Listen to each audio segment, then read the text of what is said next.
Kunj Bihari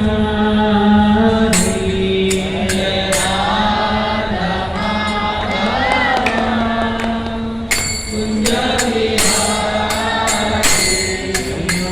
Radha Madhav Kunj Bihari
Krishna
Om Namo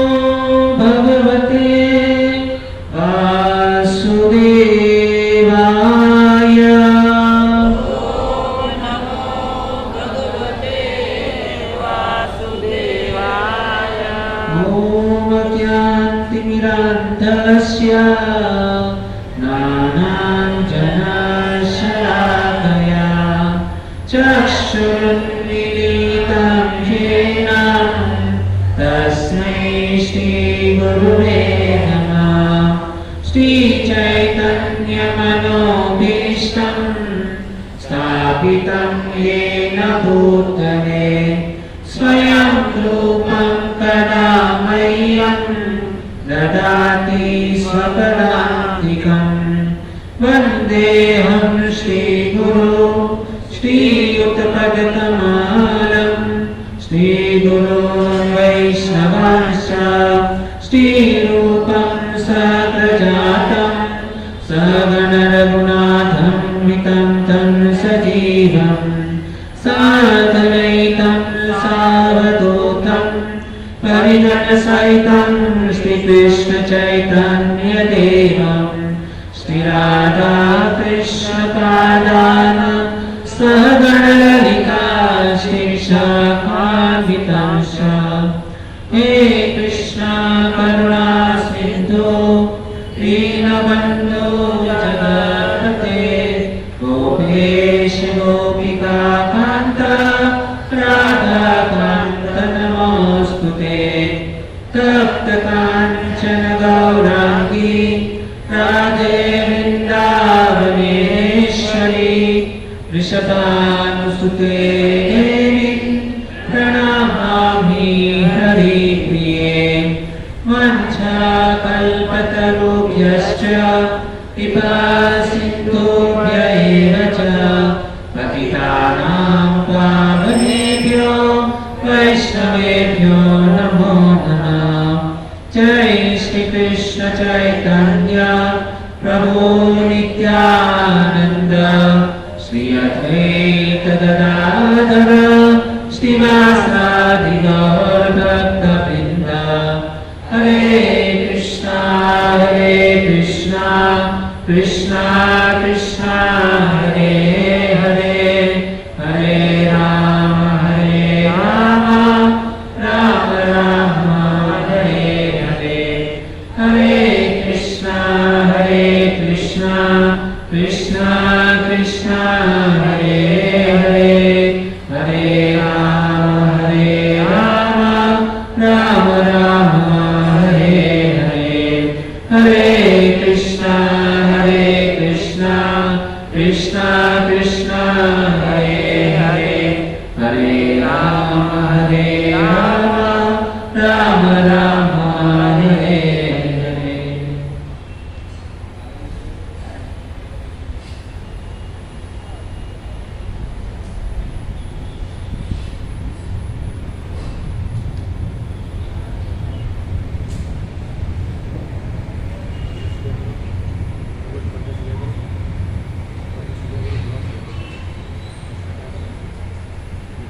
हरे कृष्ण। यहाँ पर उपस्थित आप सभी भक्तजनों का अंतर्राष्ट्रीय कृष्ण भावनामृत संघ की ओर से हार्दिक स्वागत है। तो हम यहाँ पर आज भगवद गीता कोर्स को न लेते हुए हम एक विशेष वस्तु के ऊपर आज हम चर्चा करेंगे।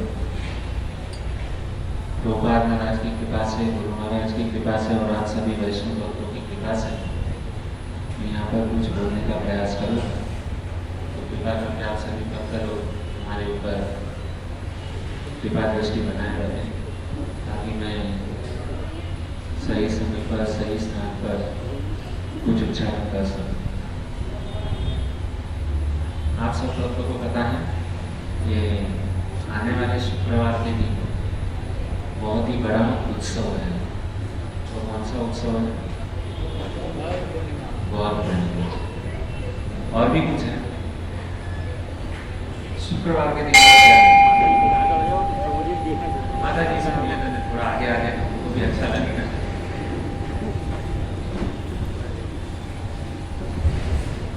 वैष्णव भक्तों को जो है ना नजदीक बैठना चाहिए, भक्तों के संग में बैठना चाहिए। यदि हम दूर रहेंगे तो ये जो ज्ञान भी है ना वो दूर ही रहेगा, नजदीक नहीं आएगा। तो इसके लिए प्रयास करना चाहिए कि जब भी कथा कीर्तन प्रवचन हो तभी हमेशा आगे बैठे, आगे बैठने का प्रयास करना चाहिए। और जब भी हम आगे बैठ करके जब भी कुछ सुनते हैं तो तभी हमारे ऊपर क्या है, भगवान की और भक्तों की कृपा बरसती है। तो शुक्रवार के दिन गौर पूर्णिमा बहुत ही गौड़ीय वैष्णव के लिए सबसे बड़ा उत्सव है। और उस दिन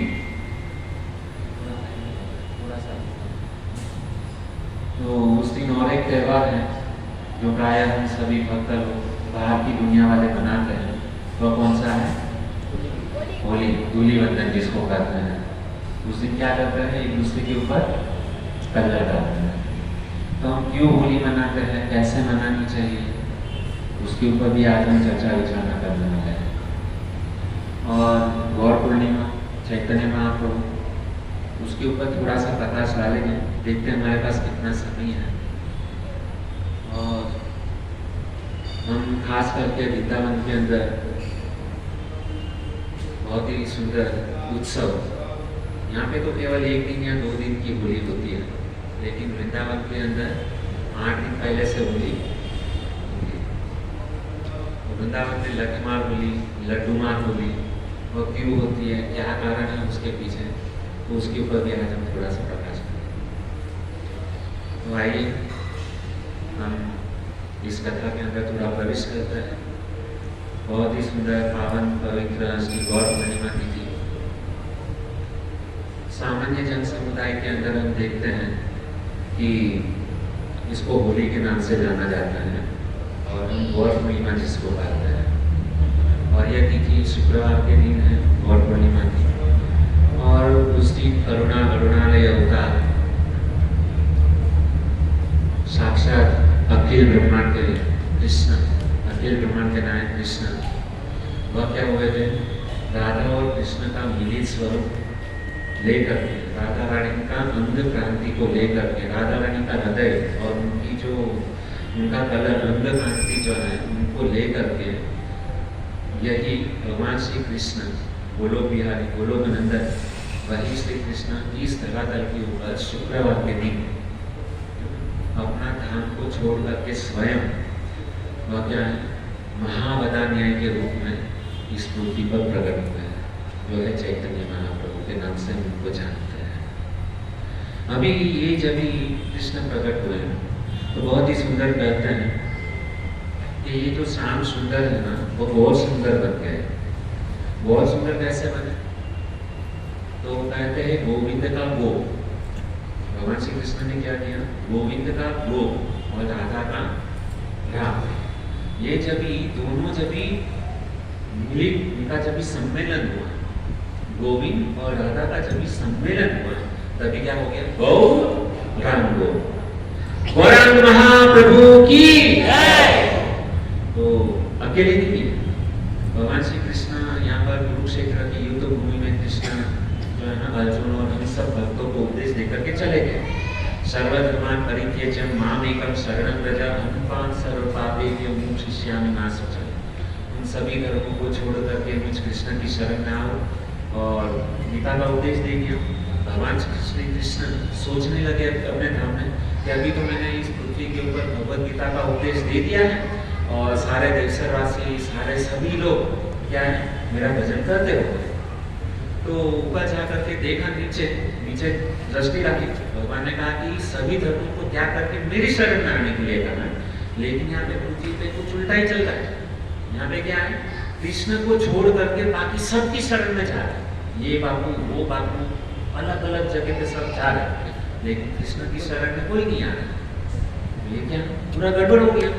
भगवान कृष्ण ने कहा, मैं तो उपदेश लेकर के आया था कि सभी धर्मों को छोड़ करके मेरी शरण में आओ, लेकिन प्रॉब्लम कुछ अलग ही है।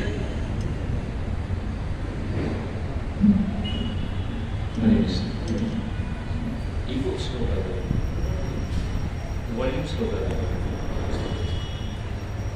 तो भगवान श्री कृष्ण ने देखा कि मैं कलयुग के जीवों के लिए कुछ तो करना पड़ेगा। कलयुग के जीव क्या कर रहे हैं, केवल भावमय प्रवृत्ति में लगे हुए हैं।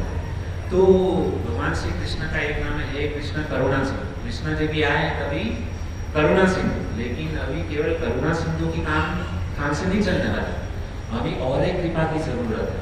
जब तक मैं राधा रानी की कृपा को लेकर जब माँ होती है ना, तो माँ का हृदय क्या होता है, कोमल होता है। और जब भी मतलब माँ का हृदय जो कोमल होता है तो करुणा जो है ना बढ़ जाती है। तो भगवान श्री कृष्ण ने क्या किया कि साक्षात राधा रानी का हृदय जो है ना, और कृष्ण को प्रेम कौन करता है सबसे ज्यादा, वह श्रीमती राधा रानी। तो श्रीमती राधा रानी को लेकर के उन्होंने क्या किया, कलयुग के जीवों के ऊपर कृपा करने के लिए वो इस तरह करता है। तो इस तरीके से गौरांग महाप्रभु क्या है यहाँ पर प्रकट। और कौन से दिन, शुक्रवार दिन। गौरांगेर मधुर लीला चार करने प्रवेशिला, हृदय निर्मल भयल तार। जो भी इस चैतन्य महाप्रभु की मधुर लीला को सुनता है तो क्या कहते हैं, गौरांगेर मधुर लीला। गौरांग महाप्रभु की लीला कैसी है, मधुर है। और यदि कोई भी व्यक्ति इस मधुर लीला को जब भी कोई सुनता है तो क्या होता है, झार करणे प्रवेशिला। यदि इस झार करणे यानी कान से यदि कोई व्यक्ति चैतन्य महाप्रभु की लीला को सुनता है तो क्या हो जाता है, उनका जो हृदय जो है ना वह निर्मल बन जाता है। और हमको भगवान के पास जाने के लिए जब तक हम हमारा हृदय निर्मल नहीं बनाएंगे तब तक भगवान के पास में नहीं जा सकते। तो चैतन्य महाप्रभु की लीला बहुत ही सुंदर है। और उनकी कथा जब श्रवण करते हैं, लीला को सुनते हैं तो हृदय क्या हो जाता है, निर्मल बन जाता है। और जब निर्मल हृदय हो जाता है तो क्या होता है, निर्मल जन सोम ही भाव। और बहुत ही सुंदर कहते हैं कि निर्मल जब हृदय हो जाता है ना, तो ये जो कथा जो है ना सरलता से कानों के माध्यम से हृदय में प्रविष्ट हो। लोचनदास ठाकुर ने बहुत ही सुंदर मतलब कहा है, कहते हैं कि परम करुणा पाहु दुई जन निताय गौर चांद, सब अवतार सार शिरोमणि केवल आनंद करता। ये परम करुणा वरुणालय अवतार जो है ना चैतन्य महाप्रभु, बहुत ही मतलब दैन्य प्रदान करने के लिए आया है। और कहते हैं कि परम करुणा भी है। और कोई भी व्यक्ति इस निताय गौर चंद की यदि कोई कथा को सुनता है तो उसके ऊपर क्या करते हैं, करुणा बरसाता है। तो और जब करुणा जब बरसती है ना तो क्या होता है, हृदय के अंदर आनंद स्फुलित होता है। आनंद, केवल आनंद आनंद आनंद। चैतन्य महाप्रभु की लीला ऐसी है कि केवल उसमें क्या होता है, आनंद ही, प्रेमामृता आनंद, केवल आनंद उससे प्राप्त होता है। प्रेम जो है ना भगवान से, और प्रेम जागृत होता है। प्रतिपदम पूर्णमृता रस आस्वाद। चैतन्य महाप्रभु क्या करते हैं, प्रेम प्रदान करते हैं। कृष्ण लीला के अंदर हम लोगों ने देखा तो कृष्ण जो है ना प्रेम नहीं प्रदान करते, प्रेम केवल चैतन्य महाप्रभु को प्रदान करते हैं। और श्रीमती राधा रानी जो है ना उनका संग है, तो इसके लिए प्रेम का जो औदार्य है ना वो डबल हो गया चैतन्य लीला के। और कहते हैं गौर गोविंद लीला, चैतन्य चरितामृत में बहुत ही सुंदर आया है कि लोचनदास ठाकुर भी कहते हैं, पशुपाम की चूरे आसना विहरे सुनिया गुण गाथा। चैतन्य महाप्रभु जब झारखंड के जंगलों से जब जा रहे थे हरिनाम संकीर्तन करते हुए, हरे कृष्णा कृष्ण कृष्ण हरे हरे, हरे राम राम राम हरे हरे, इस प्रकार से जब हाथों को उठा करके चैतन्य महाप्रभु क्या कर रहे थे, इस कीर्तन का गान करते हुए जा रहे थे। तो उन्होंने जंगल में देखा कि गाय थी। बाद में जब चैतन्य महाप्रभु का दर्शन जब इन लोगों ने किया, एक तो क्या पालतू पशु होते हैं और एक जंगली पशु होते हैं, तो ऐसा मतलब वहां पर भाव हुआ कि दोनों जन, एक पालतू पशु और जंगली पशु जो शेर, बाद में लायन, ये सब जो होता है ना एक साथ में, गाय हिरण एक साथ में क्या कर रहे हैं, नाच रहे हैं। वरना शेर जब गाय को देखता है, बकरी को देखता है तो क्या करता है, उसको खा जाता है, आपस में मतलब दुश्मनी है। लेकिन चैतन्य महाप्रभु जब उस रास्ते से गए तो दोनों आपस में क्या कर रहे हैं, पशु पंखी, यहाँ पे कहते हैं पशु पंखी झूले पाषण भी रहे, पशु पंखी भी अपना स्वभाव को भूल करके वह क्या करने लगे, कीर्तन करने। बाद में कहते हैं पाषण विहर, पाषण यानी वहां पे जो पत्थर जो थे ना वो पत्थर भी क्या है, पिघलने लगे। जब चैतन्य महाप्रभु के चरण की रज जब पत्थर के ऊपर गिरी तो पत्थर भी क्या करने लगे, पिघलने लगे। ऐसी क्या है चैतन्य महाप्रभु की लीला है। गौर गोविंद लीला सुनिए गलये शीला, क्या है शिला, गले ही शिला, वो जो शिला जो थी ना वो पिघल गई। इतना क्या है चैतन्य महाप्रभु की ये प्रभाव है। और कहते हैं कि करुण औदार्य, और ये सब हम कभी श्रवण कर सकते हैं जब भी हमारे ऊपर हमारे आचार्यों की जब भी कृपा होती है ना, तभी इस आचार्यों की कृपा के माध्यम से हम इस लीला के अंदर प्रवेश हो सकते हैं। बिना गुरु बिना आचार्य के हम इस कथा को श्रवण नहीं कर सकते। तो हमारा परम भाग्य है कि इसी भक्तिवेदांत स्वामी प्रभुपाद की परंपरा के अंतर्गत हम सब भक्त लोग जुड़े हैं, तो ऐसी चैतन्य महाप्रभु की लीला को श्रवण करने का हमको अवसर मिला। और कहते हैं कि होली दो शब्द है, होली, यदि उनकी संधि विच्छेद करेंगे तो होली, तो क्या होता है, मैं श्याम सुंदर की हो गई। राधा रानी क्या भाव है, होली, मैं किसकी हो गई, श्याम सुंदर। तो हमको भी होली, हमको होली लीन होना है किसके अंदर, श्याम सुंदर के अंदर, चैतन्य महाप्रभु की लीला के अंदर क्या है, हमको समर्पण करना है भगवान को अपने आप को। लेकिन हम लोगों ने हमारा दिल जो है ना किसी और को दिया है, इसके लिए सब लोग दुखी हैं। यदि हमने हमारा दिल श्याम सुंदर को दे दिया होता तो दुखी नहीं होते थे। तो कहते हैं कि प्रिय, और होली का दूसरा अर्थ क्या है कि प्रियतम के आगे हार जाना, प्रियतम के आगे हार जाना, और हारने के बाद हारा हुआ व्यक्ति क्या करता है, क्षमा मांगता है। होली का अर्थ मैं बता रहा हूँ कि होली का अर्थ क्या होता है कि अपने प्रियतम के आगे हार जाना, और हारा हुआ व्यक्ति क्या करता है, क्षमा मांगता है। तो और इसको क्या करते हैं, होली करते हैं। हम क्या करते हैं, प्राय हम जीतने का प्रयास करते हैं, और जहाँ पे अपना परिवार हो, अपने सगे संबंधी हो ना, वहाँ पे हारने में ही हमारी जीत है। लेकिन हम उसी जगह पे क्या करते हैं, हमारे ही परिवार में हम क्या करते हैं, जीतने का प्रयास करते हैं।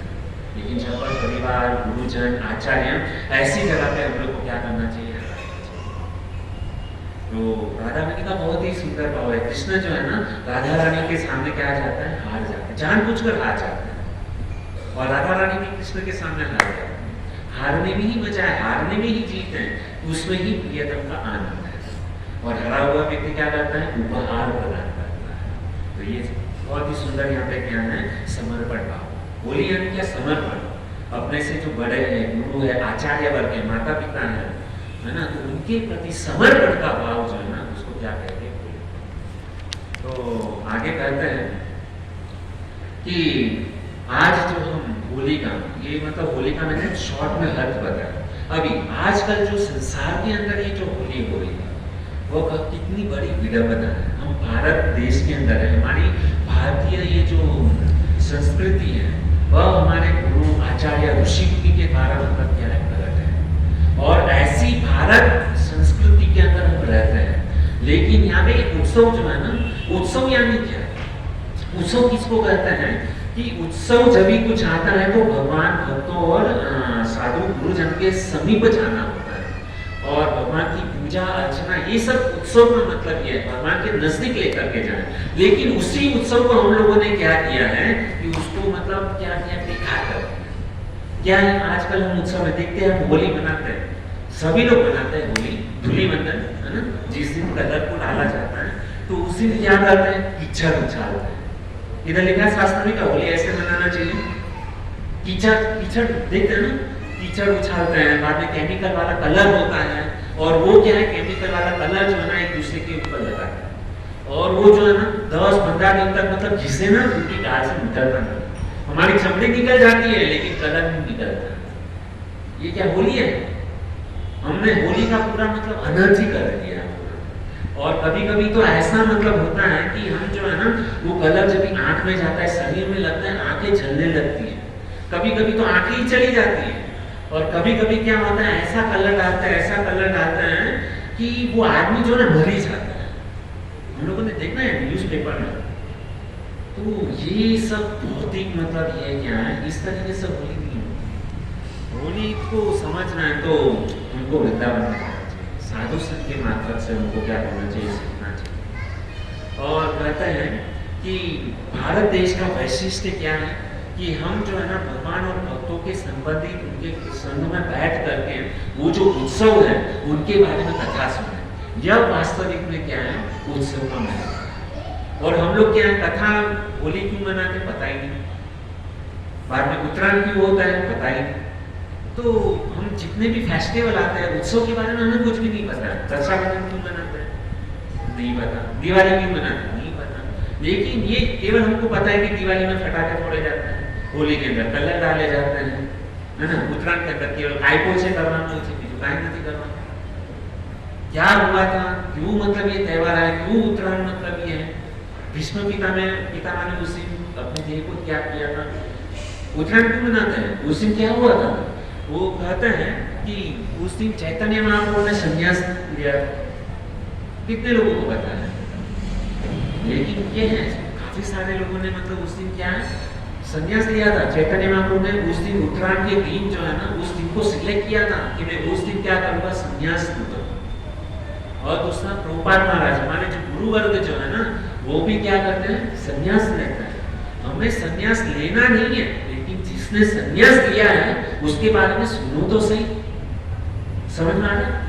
हम संन्यास नहीं लेना चाहते हैं, लेकिन कभी सुनोगे तो हमको सन्यासी के अंदर जो गुण है ना, तो हमारे अंदर कुछ मात्रा में वो गुण प्रविष्ट तो हो जाए। समझ में आ रहा है मैं क्या बता रहा हूँ। तो ये सारी घटना जो है ना संन्यास, और भगवद गीता के 18वां अध्याय के दूसरे श्लोक के अंदर बहुत ही सुंदर कहते हैं, काम्यना कर्मणा त्याग संन्यास कवयो विदु। सन्यासी साधु मतलब किसको कहते हैं, वास्तविक सन्यासी। ऐसा नहीं सन्यासी मतलब केवल लाल कपड़ा पहन लिया और त्रिदंड जो है ना दंड हाथ में ले लिया, उसको सन्यास नहीं कहेगा। सन्यास यानी क्या है कि जो अपने सारे कर्म को भगवान को समर्पित कर दे, कृष्ण को समर्पित कर दे, उसको क्या कहते हैं, सन्यास करते हैं। और अपनी सारी जितनी भौतिक इच्छा जो है ना उसको त्याग करे, यह वास्तविक में सन्यास है। हम गृहस्थ हो करके भी हम सन्यासी बन सकते हैं।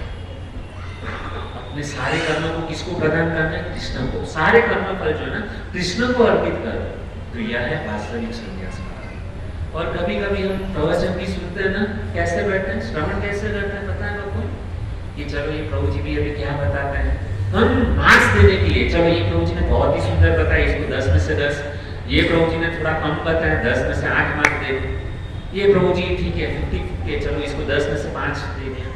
और दूसरे कोई प्रभु जी आते हैं, उसका तो कुछ समझ नहीं आया, 10 में से केवल 1 मार्क। हम जज करने के लिए प्रवचन नहीं सुनना है, प्रवचन सुनना है किसके लिए।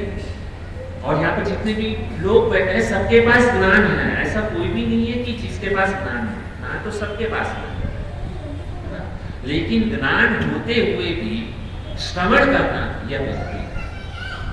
क्या बोल रहा हूँ, ज्ञान होते हुए भी श्रवण करना वह क्या है, भक्ति है।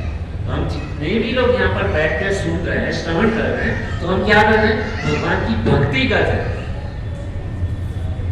उनको भक्ति करना है, अभिमान है ना उसको त्यागना है, हमारी जड़ता उसको त्यागना है, और विनम्र भाव से हमको क्या करना चाहिए, कथा को श्रवण करना चाहिए। यही वास्तविक में सच्चा धर्म है। और कभी कभी हम प्रवचन इसके लिए सुनते हैं केवल इंफॉर्मेशन कलेक्शन के, कुछ इंफॉर्मेशन मिल जाए, कुछ ज्ञान हो जाए, ताकि किसी को बता सके। इंफॉर्मेशन के लिए श्रवण नहीं करना।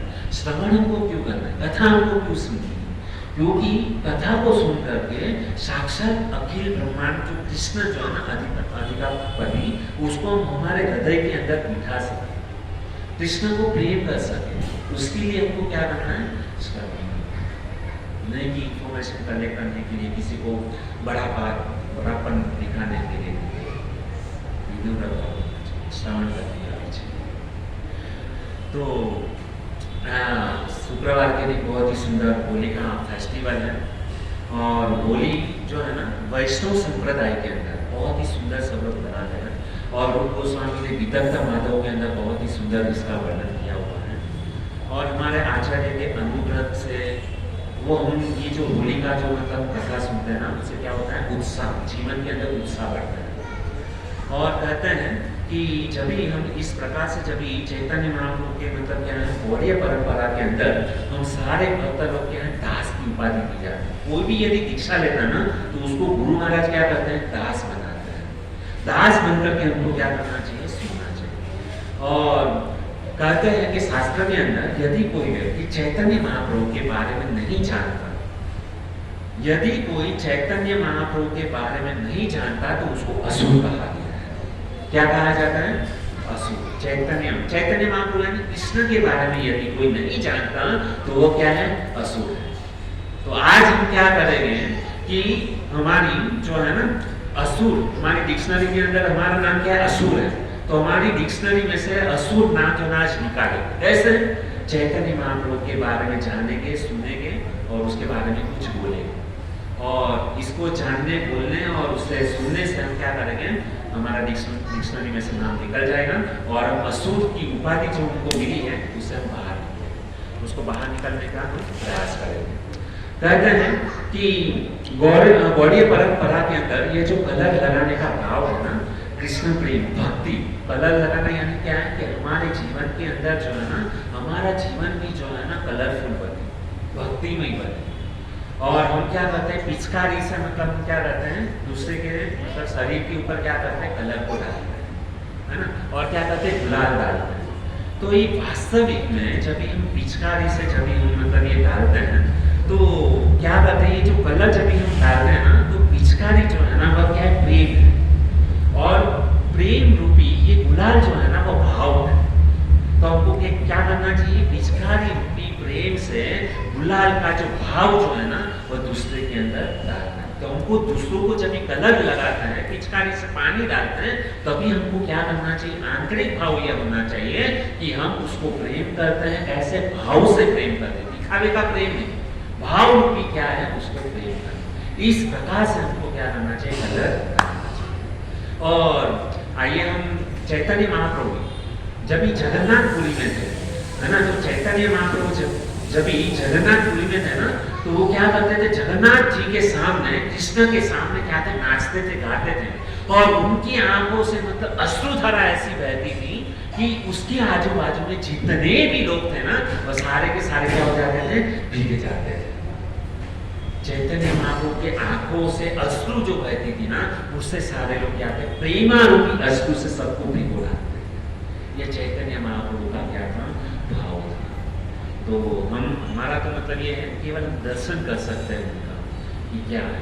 तो हम भी मतलब क्या है? हमारे हृदय को हमको जो भिगोना है, आजकल हम देखते हैं कलर से, पिचकारी से, है ना, कभी फुगे डालकर हम क्या करते हैं? हमारे शरीर को, हमारे हाथ मांस के ये जो शरीर है ना उसको हम भिगोते हैं। लेकिन अंदर हम क्या? ये शरीर नहीं, हम आत्मा है।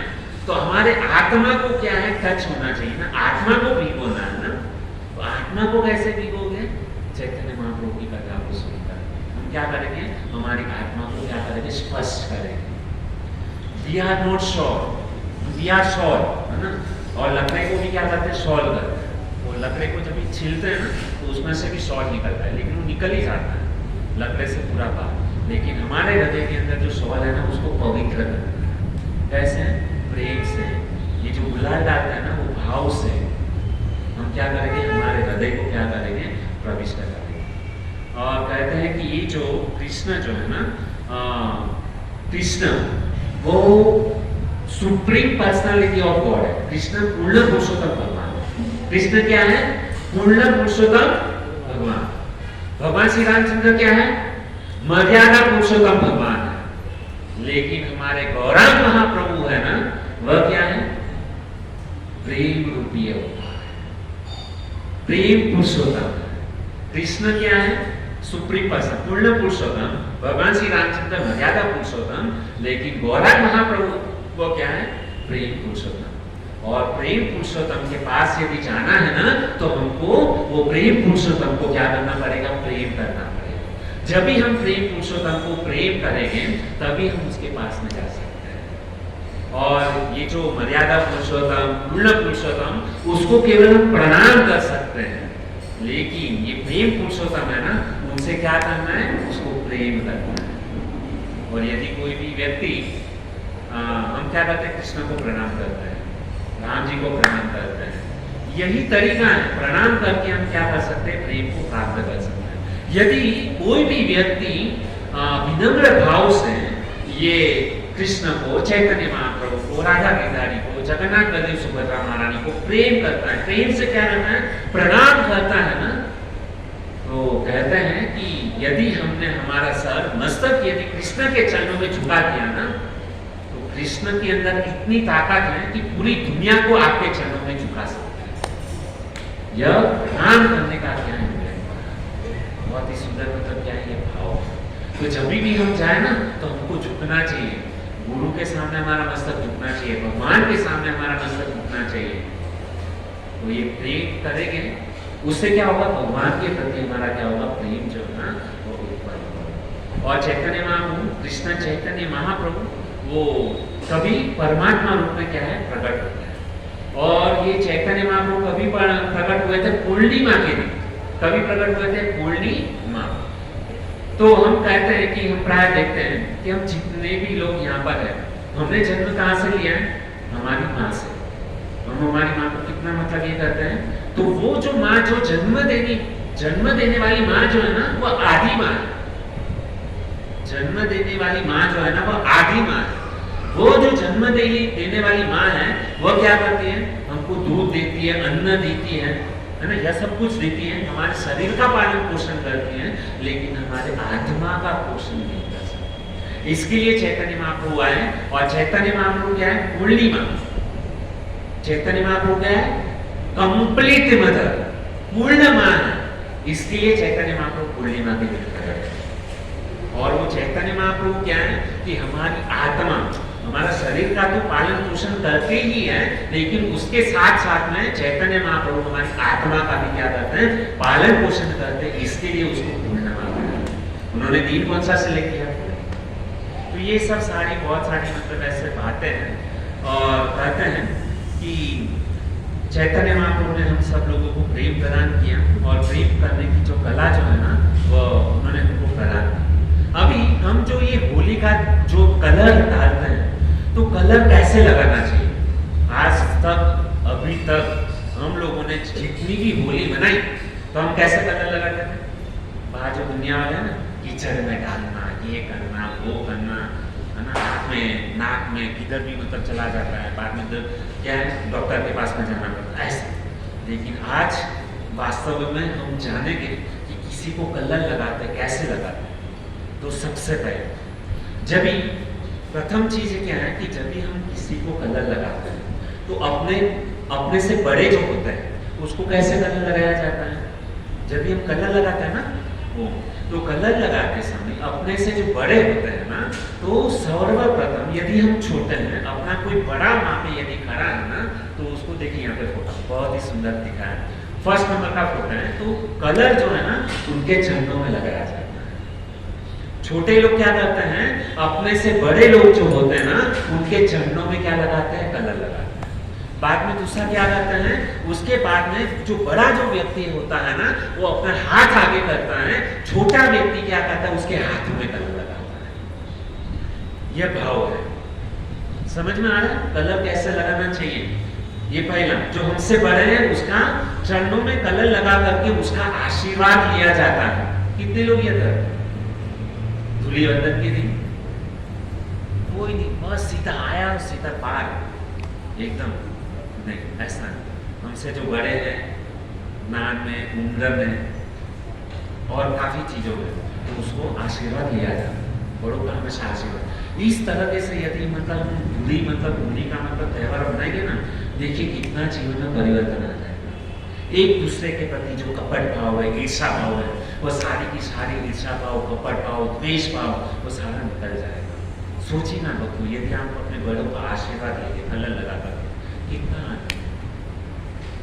दूसरा, जो यदि हमारे समान भाव है, जिसके साथ में हमारी मित्रता है, उम्र में समान है, तो उसको कैसे कलर लगाया जाता है। तो जब भी समान भाव वाला जब भी होता है ना, तो उसको कलर कैसे लगाया जाता है, तो सबसे पहले उसके गालों में कलर लगाया जाता है, प्रेम से, ऐसा नहीं कि तमाचा मारे करके, है ना। आजकल तो मतलब क्या कलर मतलब ऐसा थाक करके, वो सामने वाला समझ ही नहीं पाता है कि ये कलर लगा रहा है कि मुझे थप्पड़ मार रहा है, कौन सा जन्म की दुश्मनी निकाला कर रहा है। तो ऐसा समान भाव वाले जो होते हैं ना, उसे कैसे लगाया जाता है, प्रेम से उसके गाल में क्या किया जाता है, बाद में क्या किया जाता है, उसके कपाल के ऊपर कलर लगाया जाता है, और उसके बाद में उसके सर के ऊपर गुलाल को डाला जाता है, और उसके बाद में ये जो समान भाव वाले होता है ना, उसे आलिंगन किया जाता है। ये समान भाव वाले, ये है होली का त्योहार। ये दूसरा चीज हो। तो कभी कभी हम क्या करते हैं कि जब भी कलर डालते हैं ना, तो हम देखते नहीं है बड़े हैं छोटे हैं क्या है, वो सीधा उसको चिपक ही जाता है। कोई भी मतलब बड़ा गुरु है, कोई सीनियर डिवोटी है, कुछ भी हो, है ना, अरे हम नहाए धोए, कुछ पता नहीं, बिना नहाए धोए सीधा मतलब क्या उसको आलिंगन कर देते नहीं, तो उससे कृपा नहीं मिलेगी। कृपा मिलेगी, मिलती रहेगी ना तो भी चली जाएगी। हम सीधा चिपकने का प्रयास करें। देखना चाहिए कि हमारा मतलब संस्कृति क्या है, हमारे आदर्श क्या है, उनको क्या चीज अच्छी लगती है, और हम तो मतलब ऐसे पैसा करें कि पता नहीं उनको सीधा, ये ऐसा नहीं होना चाहिए। और कहते हैं कि प्रणाम करना चाहिए, उसका आशीर्वाद लेना चाहिए, है ना। तो इस प्रकार से अभी तीसरा क्या होता है कि यदि हमसे कोई छोटे है तो उसको कैसे कलर लगाया जाता है। ये तो हो गया बड़े समान भाव वाले, बड़े है उसका आशीर्वाद लिया जाता है ना, हाथ में कलर लगाया जाता है। और यदि बड़ों की इच्छा हो, यदि बड़ों की इच्छा हो तो वो हमको क्या करेंगे, आशीर्वाद देंगे, या हमारे गाल के ऊपर, वो उसकी इच्छा के ऊपर है।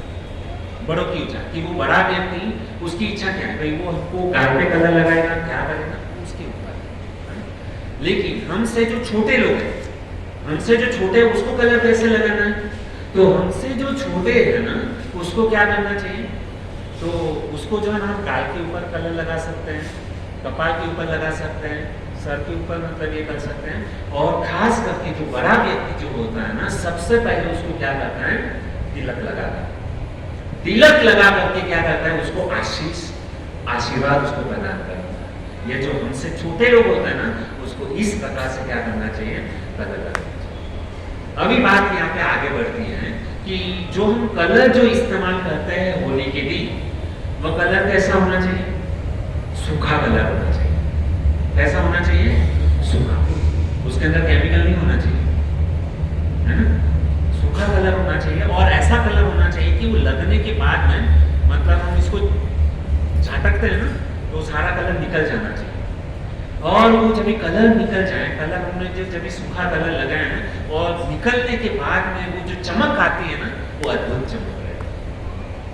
बिना केमिकल वाला कलर यदि मतलब इस्तेमाल करोगे, है ना, तो उससे क्या कितना सुंदर व्यक्ति दिखता है। और आजकल जो हम कलर लगाते हैं ना, काला एकदम, उसके अंदर दाग सिल्वर, उसका मतलब चेहरा देखने के लिए मतलब वो असुर जैसा मतलब दिखता है। देखते देखो इसमें सिल्वर कैसा मतलब दिखाया है।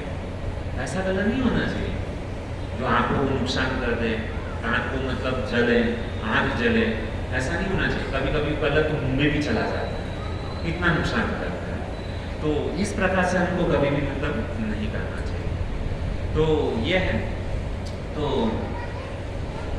आज हम यहाँ पर बैठे हैं, यदि प्रभुपाद न रहते, यदि प्रभुपाद न रहते तबे की रहता, यदि प्रभुपाद की कृपा हमारे ऊपर नहीं होती, तो आज पता नहीं हम दुनिया में मतलब ये होली का त्योहार नजदीक है, लोग भौतिक दुनिया के अंदर मजा ले रहे हैं, है ना। कहाँ पे होते हैं, उसी भौतिक दुनिया के अंदर कीचड़ उछालना, है ना, केमिकल वाला कलर डालना, दूसरे को परेशान करना, इस प्रकार से। तो हमारे ऊपर तो प्रभुपाद जी की कृपा है, जिसके कारण आज मतलब ये उत्सव के ऊपर आज हम यहाँ पर एकत्रित होकर के हम क्या है, इस कथा को सुन रहे हैं। आज तो हम लोगों ने गले में माला डाल दी है, इसके लिए हम सोफिस्टिकेटेड एकदम मतलब ये दिख रहे हैं, वरना हम भी यही कार्य करते थे। हमको पता चला प्रभुपाद की मूवमेंट में आने के बाद में कि कलर कैसे लगाना चाहिए, धूली बंधन कैसे करना चाहिए, होली कैसे खेलनी चाहिए। गले में माला है इसके लिए, और कुछ लोगों तो गले में माला है, हरि नाम जप रहे, फिर भी पता नहीं, बस केवल इस दुश्मनी निकालनी है, और उसको घसीटते हैं, इतना कुछ करते हैं कादों के अंदर। आजकल बाकी का भी जो उत्सव हम देख रहे हैं, गणेश चतुर्थी क्या होता है उसमें, गणपति जब भी आते हैं डीजे चालू होता है, डिस्को होता है, शराब पी करके कुछ नाचते हैं। क्या ये हमारा फेस्टिवल है? नवरात्रि के दिन क्या करते हैं, 9 दिन के अलग अलग कपड़े लोग पहन के जाते हैं, कैसे कपड़े पहनते हैं, कैसे नाचते हैं, केवल इंद्रिय तृप्ति करने के लिए नवरात्रि के अंदर जाया जाता है। माता जी का मंदिर एक बाजू होता है और वहाँ पे तो उसको कोई देखता भी नहीं, एक कोने में डाल दिया जाता है नहीं, और सब लोग बस अपनी इंद्रिय तृप्ति, पिक्चर के गाने चलते हैं और सब लोग एंजॉय करते हैं। आजकल हम लोगों ने फेस्टिवल के नाम पे जो है ना एक इंद्रिय तृप्ति करने का साधन बना दिया और हम सोचते हैं कि हम हमारे धर्म का पालन कर रहे हैं। क्या धर्म का पालन कर रहे हैं? अधर्म कर रहे हैं, केवल पाप प्रवृत्ति कर रहे हैं। उसे भगवान के धाम में नहीं, नरक लोक में जाएंगे। भगवान कभी हमारे ऊपर प्रसन्न नहीं होंगे। हवन करते, यज्ञ करते हैं, क्या करते हैं उस दिन? जब ये हवन यज्ञ जब ये होता है, वो ब्राह्मण होता है, वो क्या करता है? पान, सुपारी, सिगरेट, ये सब कुछ चलता रहता है और वहां पे स्वाहा स्वाहा की अग्नि चलती है। क्या ऐसा भगवान पर प्रसन्न होंगे? कभी नहीं होंगे। भगवान आते रहेंगे ना तो भी मना कर देंगे, भाई यहाँ पे तो नहीं जाना। एक साधारण देवी देवता को जो है ना ये चीज पसंद नहीं है, तो अच्छा डिवोटी जो रहता है ना भगवान का भक्त ना, उसको कैसे ये सब चीज अच्छा लगेगा? प्याज लहसुन खाते हैं, चाय कॉफी पीते हैं, तम्बाकू खाते हैं, मावा खाते हैं, सिगरेट पीते हैं, क्या इससे हमारा कल्याण होने वाला है? और ऐसे साधु लोग को तो हम अपने घर पे बुलाते हैं, और जो सच्चा साधु होता है ना उसको कभी घर पे बुलाते नहीं है। क्यों? अरे वो सच्चा साधु को यदि हम घर पे बुलाएंगे, अरे वो 3 घंटा ले लेगा, हमारे पास उतना समय नहीं है, अच्छी तरीके से विधि करेगा, गाय का घी मंगाएगा, हम भाई इतना खर्चा हमको नहीं करना, हमको ये सब चीज पसंद नहीं है। लेकिन जो डुप्लीकेट साधु है उसको हम घर पे बुलाते हैं यज्ञ वगैरह करने। तो सावधान हो जाइए हम सब भक्त लोग, कैसा मतलब उत्सव होना चाहिए, कैसा हवन करना चाहिए, कैसा यज्ञ करना चाहिए, इन सारी बातों को हमको समझना है। वरना केवल हमारी अधोगति के अलावा कुछ नहीं होगा। तो ये सब उत्सव है भगवान के नजदीक लेके जाने के लिए, लेकिन हम क्या हो रहा है, ये सब उत्सव आ रहे भगवान से दूर होते जा रहे हैं। हालांकि भगवान ने ये सब इसके लिए किया कि मुझे प्रेम करें, मुझे जाने, मेरे भक्तों की सेवा करें, लेकिन पूरा विपरीत हो गया। उत्सव के नाम पे केवल ढोंग चल रहा है। तो बुद्धिमान लोगों को इशारा काफी है कि हम लोगों को कैसे मतलब इस पवित्र उत्सव को मनाना चाहिए। बहुत ही सुंदर होली है। उस दिन साक्षात चैतन्य महाप्रभु जो है ना प्रकट हुए थे, जीवों को उपदेश देने के लिए, जीवों को शिक्षा देने के लिए। आपने आचरित प्रभु हरि सिखाया है, तो वो अपने आचरण करके सिखाना चाहते हैं कि कैसे भगवान का भजन करना चाहिए, हरिनाम कैसे लेना चाहिए। और हमने ये सब कुछ हरिनाम और बोलते हैं ना कीर्तन सत्संग ये साइड में रख दिया, केवल भोग प्रवृत्ति चल रही है। तो सावधान हो जाइए। तो अभी हम जो है ना थोड़ा चाहते हैं, ये तो मैंने बताया कि होली कैसे मनाना चाहिए, कलर कैसे डालना चाहिए। अभी हम आते हैं ब्रज वृंदावन की ओर। ऐसे तो हम मतलब यहाँ पर बैठे हैं, लेकिन हमारे शरीर से भले आप यहाँ पर बैठो, लेकिन हमारी मन और बुद्धि को कहाँ पर लेकर के जाओ? नंदगांव और बरसाना है, जहाँ पे ब्रजधाम, जहाँ पर कृष्ण ने अपनी लीला की है। तो बहुत ही सुंदर आज हम देखते हैं कि वृंदावन के पूरे विश्व भर के अंदर जो होली सबसे प्रसिद्ध होली जो है ना, वो वृंदावन की होली मानी जाती है। अभी वृंदावन के अंदर क्या ऐसे मतलब है, क्यों मतलब उसको वृंदावन की होली फेमस है? तो आइए भक्तों, आज से 5,500 साल पहले भगवान श्री कृष्ण जब इस धरातल के ऊपर प्रकट हुए थे, तभी कैसी होली होती थी उसका थोड़ा प्रशास्वादन करते हैं। और कहते हैं कि नंदगांव, जहाँ पे नंद भवन है, भगवान श्री कृष्ण का घर है, यशोदा मैया जहाँ पर रहती है, नंद बाबा जहाँ पर रहते हैं, सारे ब्रजवासी जहाँ पर रहते हैं। तो होली का मतलब फाल्गुन अष्टमी तिथि के दिन, जैसे शुक्रवार को क्या है होली है, तो होली के 8 दिन पहले क्या होता था ब्रज वृंदावन के अंदर, नंदगांव से एक पंडा, जिसको बोलते हैं पांडे परिवार से होता था, एक पंडा को जो है ना बरसाना में भेजा जाता था। किसके लिए? निमंत्रण, एक संदेश लेकर के, एक मैसेज लेकर के जो है ना नंद बाबा जो है ना एक पंडा को क्या भेजते थे? बरसाना में भेजते थे। होली का त्योहार नजदीक आ रहा है, क्यों? वो संदेश में क्या लिखा था कि अनुमति मांगी जाती थी कि आप बरसाना वाले हमारे यहाँ पे आएंगे कि नंदगांव वाले वहां पे जाएंगे।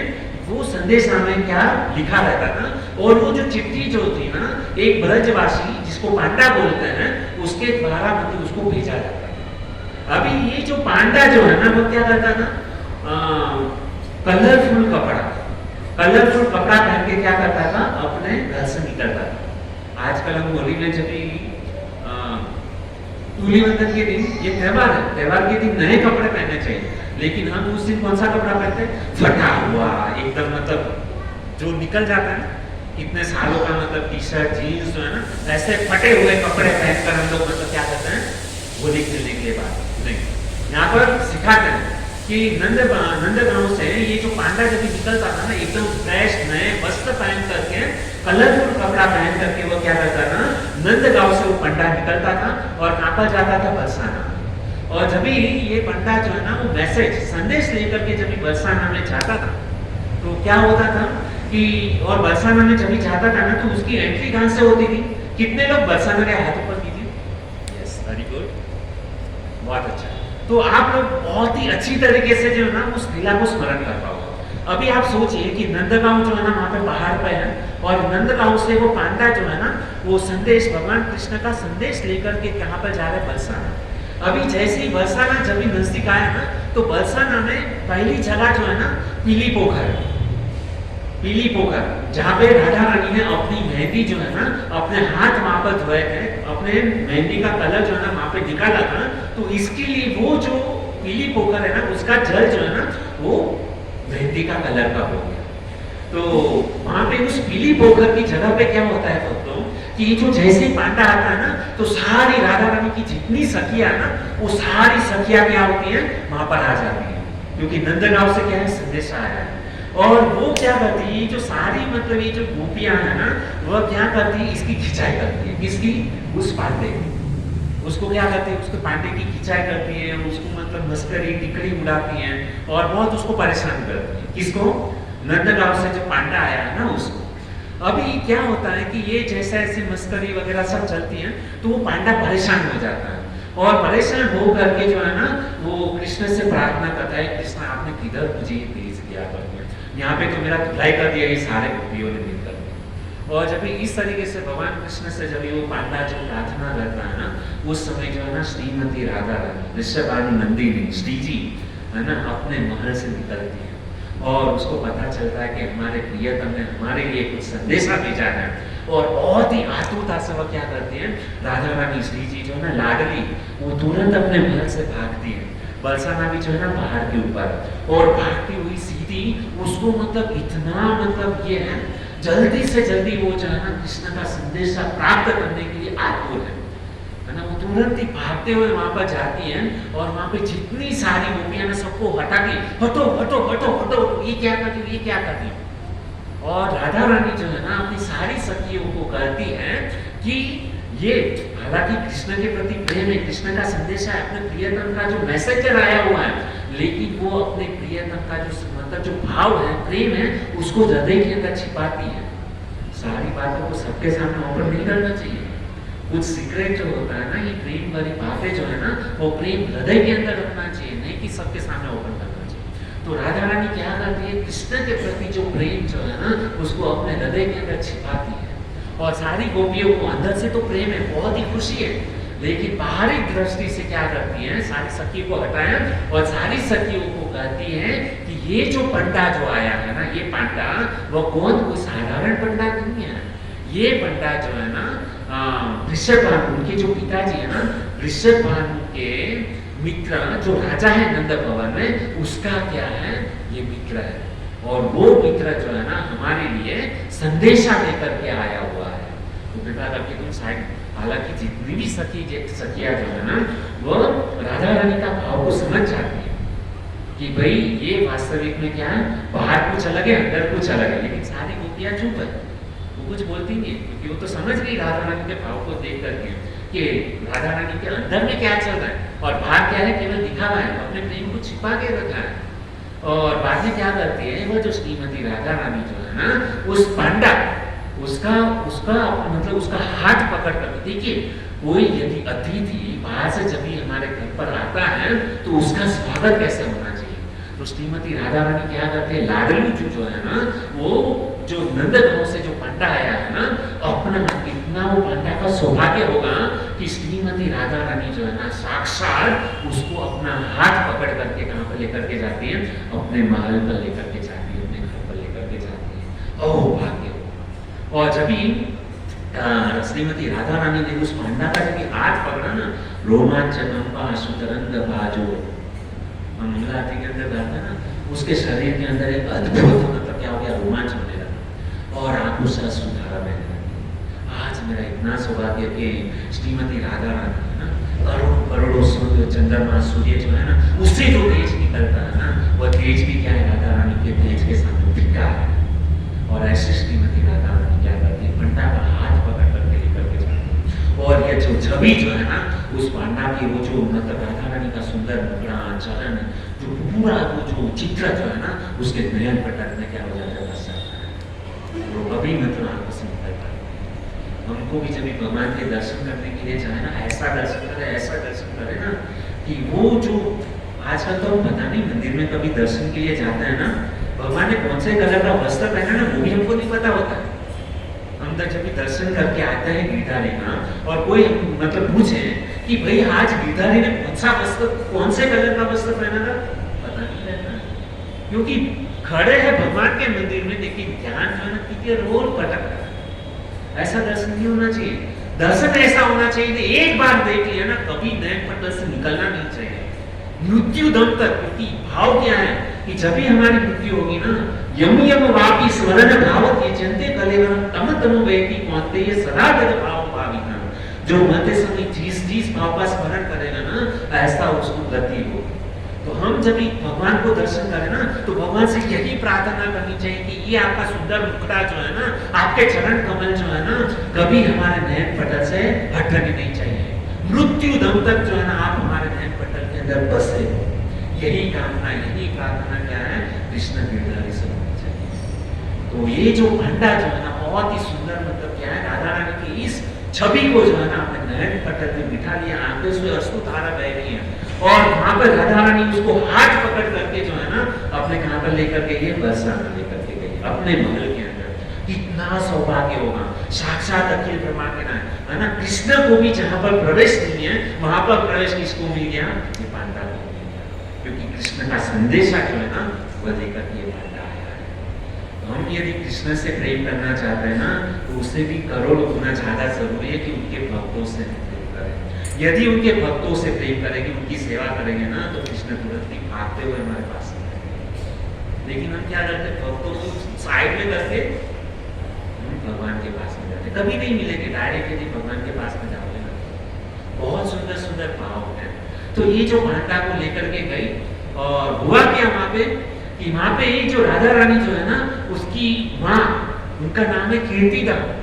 अभी ये जो कीर्तिदा जो है ना, कैसे स्वागत करती है उसका, उसको जैसे राधा रानी ने कहा कि ये नंदगांव से संदेशा लेकर के आया है, तो कीर्तिदा ने तुरंत ही उसको जो है ना एक सिंहासन के ऊपर बिठाया, और सिंहासन के ऊपर बिठा करके बहुत ही उसका अच्छा स्वागत किया, है ना। उसके चरण पखाले, चरण धोए, उसको सेवा किया, और उसको 56 भोग व्यंजन जो है ना, उसको प्रसाद में क्या किया, बहुत खिलाया उसको। अतिथि देवो भव, आजकल तो ये शब्द जो है ना कान इधर गायब हो गया, पता है नहीं। आजकल अतिथि आते तो पता नहीं, तुरंत ही अतिथि देवो भव, उसको भगाने का सोचते हैं।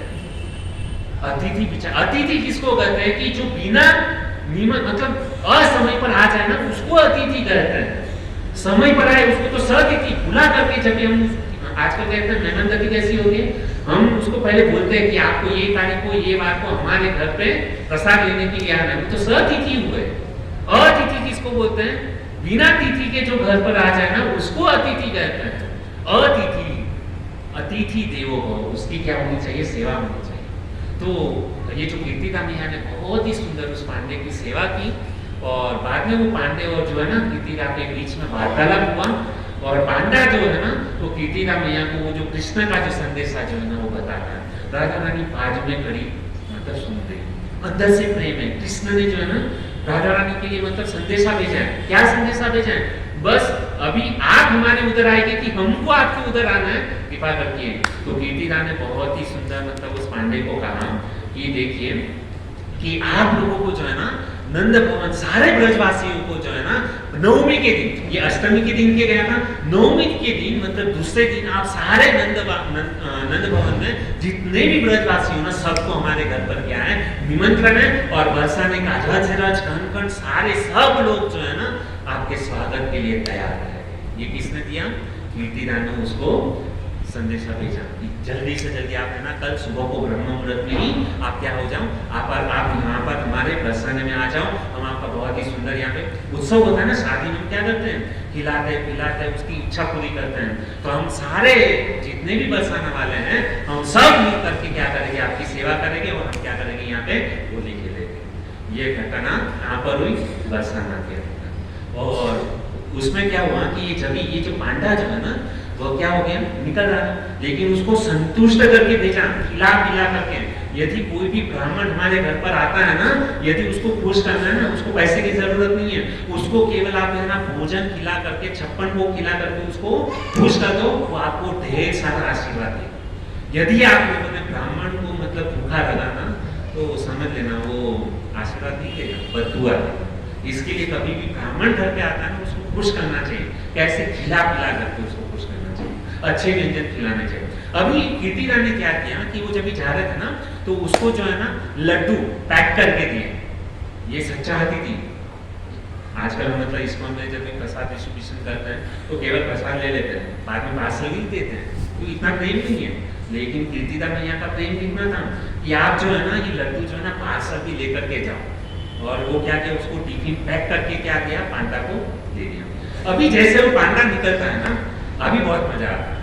अभी क्या होता है कि जैसे ही पांडा को बरसाने के मतलब बरसाने से निकला ना, तो वहां पर सारे मतलब ये जो बरसाने वाले जो थे ना, सारी गोपियां सखियां, वो क्या कर रहे, लड्डू को जो है ना फेंक रही है, किसके ऊपर, उस पांडे के ऊपर। और वो जब भी पांडा अकेला नहीं रहता, उसके साथ में उसकी कुछ सखा भी मतलब क्या है वहां पर संदेश लेकर के जाते हैं, अकेले नहीं जाते हैं, साथ में उसके मित्र मंडल भी जाते हैं।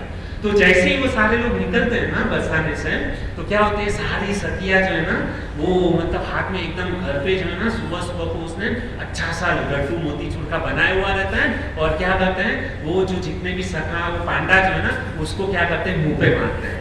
और ये पांडा लोग जो है ना कोई साधारण पांडा नहीं है, वो भी नंद भवन के पांडा लोग हैं। तो वो भी क्या करते हैं कि जब भी ये सखिया जब जो है ना ललिता सखी, विशाखा सखी है ना, ये जब भी मतलब लड्डू जब भी मारती है ना, तो ये नंद भवन के जो पांडा लोग है ना इतना बड़ा मुंह खोलते हैं कि सारा मतलब लड्डू जो है ना इतना सीधा मारते हैं, लेकिन प्रेम से।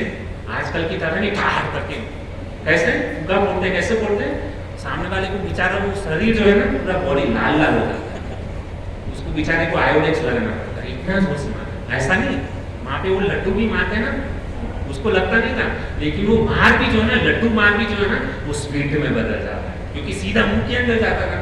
और सीधा मतलब इतना वो लड्डू भी एकदम कड़क कड़क नहीं हमारी तरह, एकदम सॉफ्ट मक्खन में बनाया हुआ, देसी गाय के जो घी जो रहता ना उससे मक्खन से बनाया हुआ सॉफ्ट क्या रहता था, वो लड्डू होता था। और जैसे ही मतलब मुंह में जाता था ना पिघल जाता था। आजकल हम लड्डू खाते तो टूटता नहीं, दांत टूट जाता, लड्डू ऐसा नहीं है।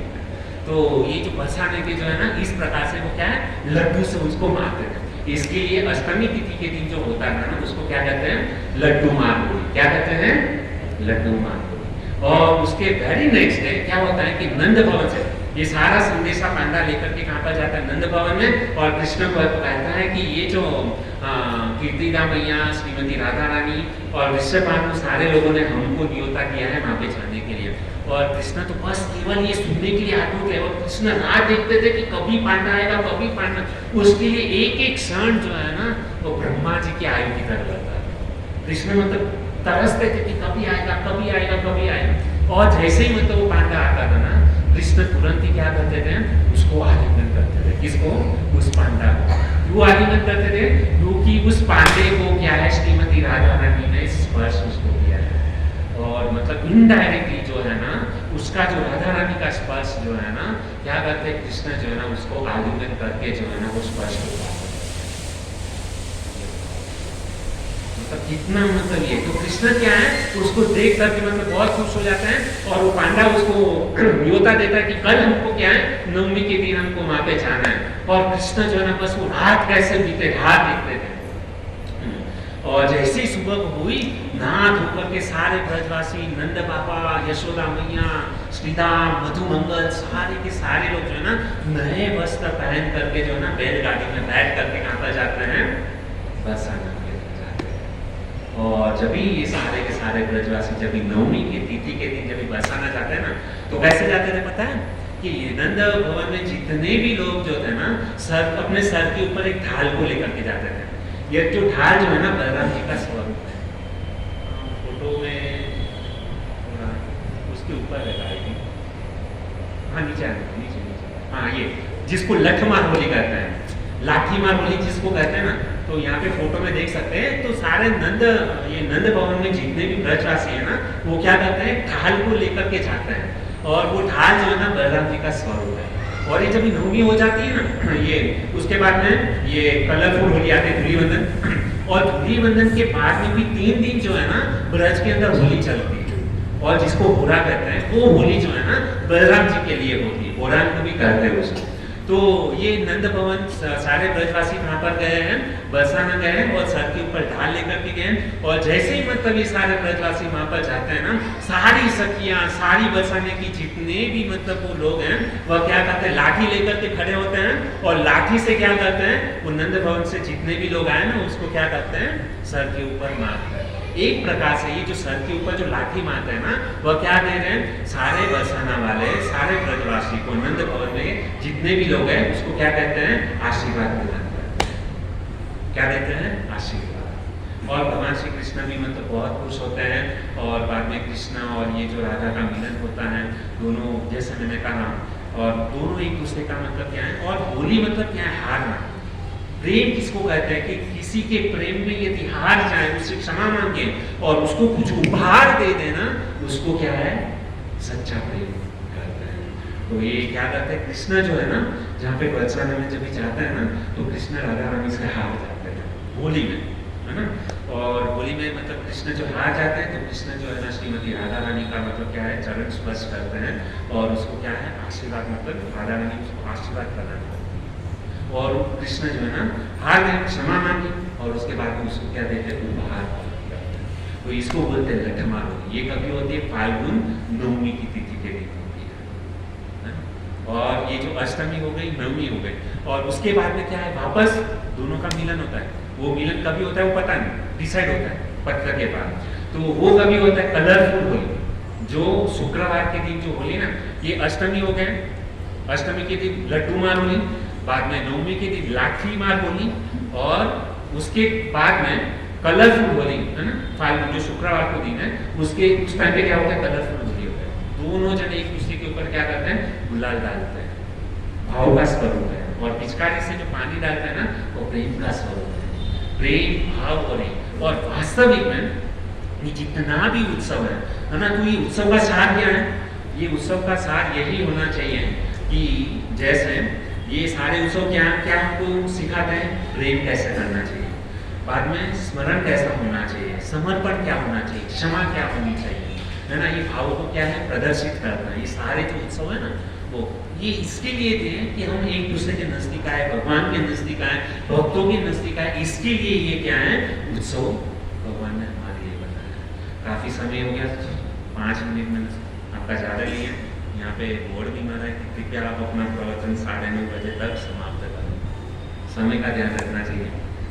तो मैं यहाँ पर बस हमारी वाणी को विराम देता हूँ। और इस दिन जो है ना, होली धूलिवंदन के एक दिन पहले थोड़ा सा और 2 मिनट में आपका लेना चाहूँगा कि ये धूलिवंदन जो होता है ना, उसके एक दिन पहले जो है ना, क्या होता है, होली हम क्या करते हैं, जलाते हैं।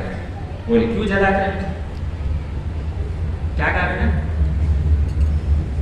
किसके स्मरण में जलाते हैं? अरे सबको पता है, भूलिए होली का क्यों प्रकटाते हैं होली, क्योंकि वो होलिका को वरदान था कि अग्नि से जले नहीं। लेकिन उसका ये जो प्रहलाद का बाप जो था ना, हिरण्यकशिपु, उसको मारना चाहता था, बहुत सारा प्रयास किया, लेकिन प्रहलाद मरा नहीं। बाद में उसकी जो बहन थी, हिरण्यकशिप की बहन होलिका, उसने अपने भाई से कहा कि मुझे वरदान है कि मुझे अग्नि स्पर्श नहीं कर सकती, कैसे भी करके मैं प्रहलाद को अपनी गोद में लेकर के बैठ जाऊंगी और क्या होगा, ये वरदान है, मैं जलूंगी नहीं और प्रहलाद जल के राख हो जाएगा। तो उसके लिए क्या किया कि होलिका ने प्रहलाद को मारने का प्रयास किया था और प्रहलाद को मतलब क्या है, अग्नि में लेकर के बैठ गई। लेकिन जो भगवान का जो भक्त होता है, भगवान को जो सरेंडर होता है ना, किसी की ताकत नहीं है कि एक बार भी उसका बाका कर सके। जिसके मुंह में एक बार जिसने भगवान राम का नाम लिया, कृष्ण का नाम लिया है ना, भगवान उसको कभी पतन नहीं होने देते, एक बार भी वाका नहीं होने देते, कभी उसको मरने नहीं देते हैं। तो इस प्रकार से होलिका का वरदान फैल हो गया और प्रहलाद जो है ना उस अग्नि से बाहर निकल गया। इसके लिए प्रहलाद जी महाराज की मतलब स्मरण के उपलक्ष्य में हम क्या करते हैं, होलिका को जलाते हैं। होलिका यानी हमारे, ये तो बाहरी मतलब ये है, लेकिन होलिका यानी हमारे अंदर जो द्वेष भावना है, काम भावना है, क्रोध भावना है ना, उस हमारे हृदय के अंदर जो मतलब इतने सारे जो असुर है ना, वो असुर को हमको क्या करना चाहिए, होलिका में समर्पित कर देना चाहिए। बाकी सब ये तो होली जलती ही रहेगी। अभी तक इतने सालों से हम लोगों ने कितनी बार होलिका को जलाया, वो होलिका तो जल गई, लेकिन हमारे हृदय के अंदर जो होलिका है, हमारे हृदय के अंदर जो असुर नाम का होलिका है ना, उसको जलाना है। कामना का, वासना का, इंद्रिय तृप्ति का, भोग करने की, इसको हमको जलाना है। तभी हम क्या करेंगे, भगवान से प्रेम कर पाएंगे। ये जब सारे असुर जब मर जाएंगे ना, तभी कृष्ण के प्रति हमारा क्या होगा, प्रेम जागरूक। ये प्रहलाद है।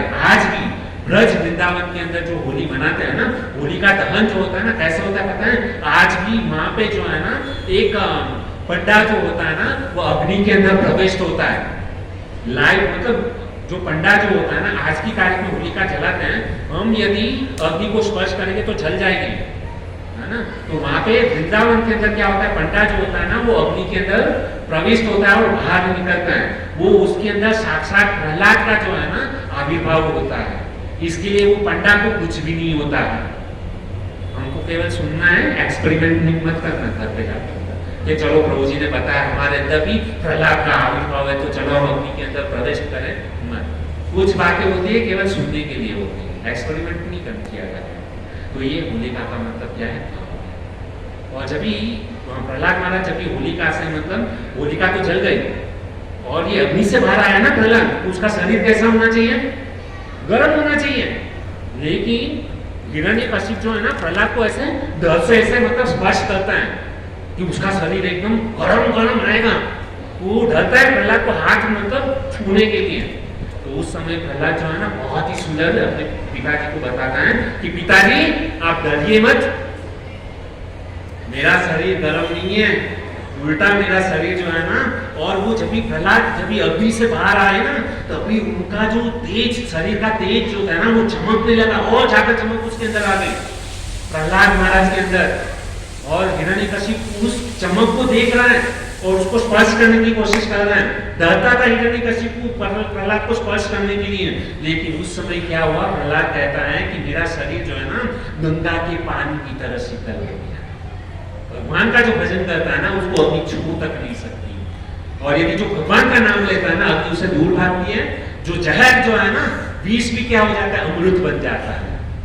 दुश्मन भी होते हैं ना, वो क्या हो जाता है, मित्र बन जाता है। ये भगवान के नाम का प्रभाव है। हरे कृष्णा कृष्णा कृष्णा हरे हरे, हरे राम राम राम हरे हरे। बहुत बहुत धन्यवाद आप सभी भक्तों का कि इतना उत्साहपूर्वक आप लोगों ने हमारी वाणी को सुना, और बोलने की कुछ भी त्रुटि हो गई हो तो आपका एक छोटा सा सेवक समझ करके हमारी गलती को क्षमा करें, और जो भी अच्छा लगा हो उसको अपने साथ में जीवन में प्रैक्टिकल रूप में क्या करें, उसको आचरण करने का प्रयास करें।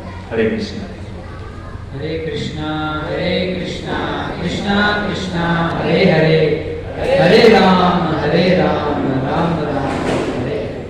तो बहुत ही सुंदर प्रकार से इस जीवन कृष्ण प्रभु जी ने हम सबको बताया कि आने वाले शुक्रवार को यानी कि परसों गौर पूर्णिमा है।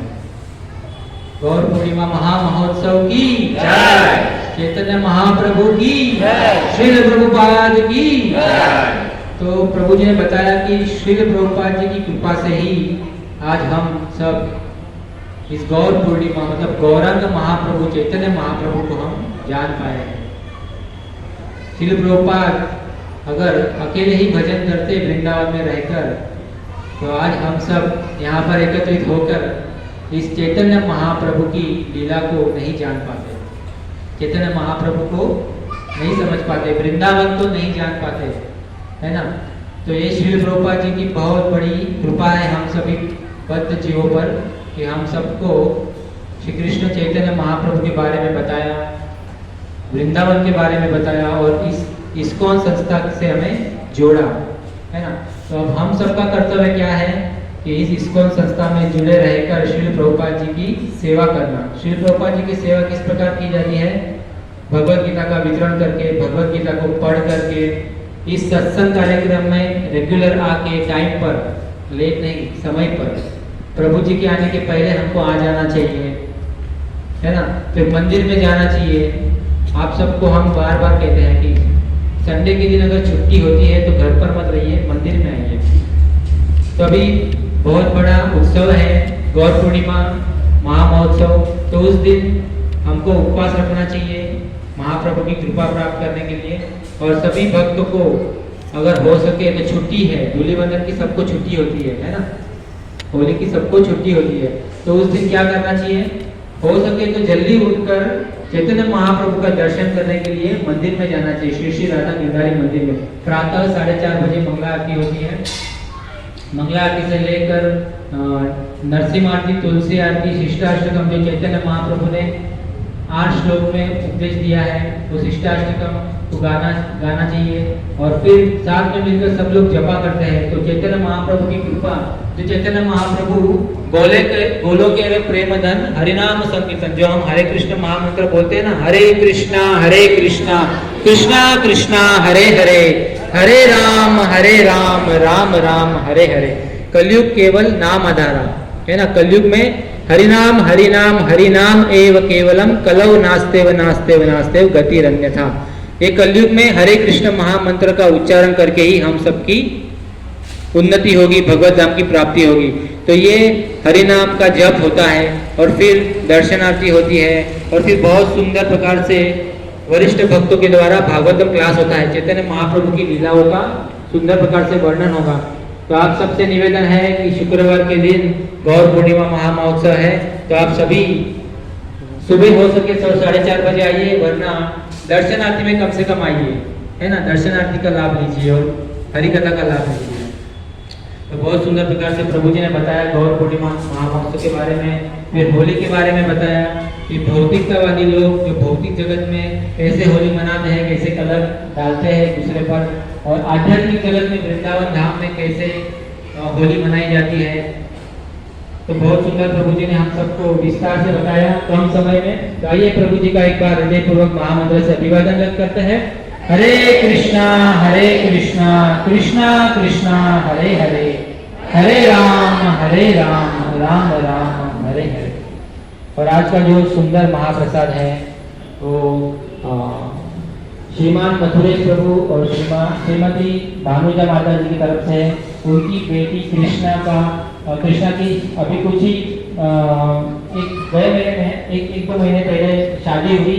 तो उसका विवाह अच्छी तरीके से मंगलमय हो और उनका जीवन सुखमय हो, अच्छी संतान की प्राप्ति हो और भगवान का अच्छे से भजन करें दोनों जन, पति पत्नी और उनके बच्चे और उनका पूरा परिवार। तो आइए उनके पूरे परिवार को हम आशीर्वाद के रूप में भगवान से प्रार्थना करते हुए हरे कृष्ण महामंत्र का उच्चारण करके आशीर्वाद प्रदान करते हैं। हरे कृष्णा कृष्णा कृष्णा हरे हरे, हरे राम राम राम हरे हरे। और मथुरेश प्रभु से हम निवेदन करते हैं कि प्रभु जी के हस्त कमल से पुष्पमाला प्रसाद के रूप में ग्रहण करें। तो आइए मथुरेश प्रभु का स्वागत करते हुए हरे कृष्ण महामंत्र का उच्चारण करते हैं। आइए मथुरेश प्रभु जी। हरे कृष्णा कृष्णा कृष्णा हरे हरे, हरे राम राम राम हरे हरे।